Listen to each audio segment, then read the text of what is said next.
আসসালামু আলাইকুম বন্ধুরা, আজকে আবার একটা রান্নার রেসিপি নিয়ে আপনাদের সামনে চলে এসেছি। বন্ধুরা, আজকে আমি পাবদা মাছের ঝাল বাটি আপনাদের সঙ্গে শেয়ার করব। আপনারা পুরো ভিডিওটা দেখতে থাকুন। এখানে পাবদা মাছ পেঁচি কুটে পরিষ্কার করে লবণ হলুদ মাখিয়ে নিয়েছি, আর এখানে সমস্ত রকমের উপকরণ রেডি করে নিয়েছি। কড়াটা বসিয়ে দিয়েছি, কড়াটা গরম হয়ে গেছে। এবার সরষের তেল দিয়ে দেব। তেলটা আমার গরম হয়ে গেছে। অল্প করে একটু লবণ আর একটু হলুদ দিয়ে দেবো তেলের মধ্যে। তেলের মধ্যে দিয়ে দিলাম তেল আর মাছগুলো ঠিকঠাক সেগুলো একটু মাছের মধ্যে সরষের তেল মাখিয়ে নিয়েছি, সেটা আপনাদের সঙ্গে শেয়ার করব। মাছটা এখানে আমার ভাজা হোক, আমি একটা মশলা বানিয়ে নেব। এখানে আমি সর্ষে কাঁচা লঙ্কা পোস্ত একসঙ্গে বেটে নেব। এর সঙ্গে অল্প করে একটু লবণ দিয়ে দেবো। মাছটাকে এবারে ভেজে নেব।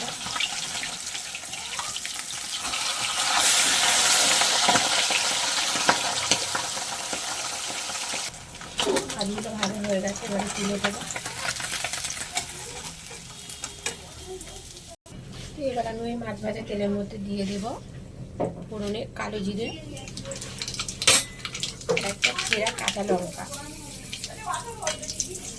ফোড়নটা আমি একটু হালকা করে ভেজে নেব। এবারে দিয়ে দেবো হলুদ গুঁড়ো আর কাশ্মীরি লঙ্কা গুঁড়ো কালারের জন্য। অল্প একটু নেড়ে চেড়ে এবারে দিয়ে দেবো পরিমাণ মতো জল।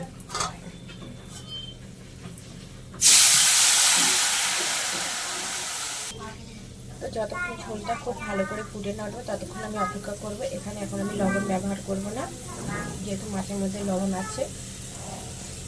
আর আমি সর্ষেটাও বেটেছিলাম লবণ নিয়ে, যদি লবণ লাগে সেটা আমি পরে ব্যবহার করব। ঝোলটা ফোটা পর্যন্ত আমি অপেক্ষা করব।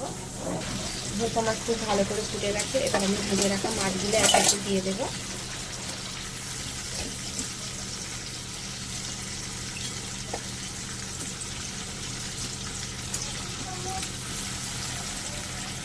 ঝোলটা তো আমার খুব ভালো করে ফুটে গেছে, মাছগুলো দিয়ে দিয়েছি। এবার আমি সর্ষে পোস্ত কাঁচা লঙ্কাটা বেটে রেখেছিলাম, সেটা আমি একটু ছেঁকে দেবো।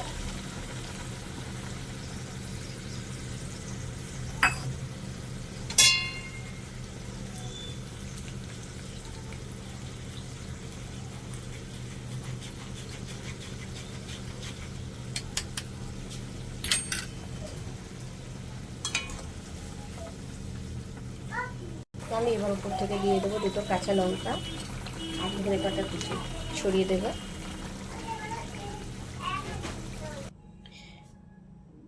তো বন্ধুরা, পাবদা মাছের ঝাল আমার একদম রেডি। আমার রেসিপিটা যদি আপনাদের ভালো লেগে থাকে তাহলে অবশ্যই লাইক কমেন্ট সাবস্ক্রাইব শেয়ার করে পাশে থাকবেন।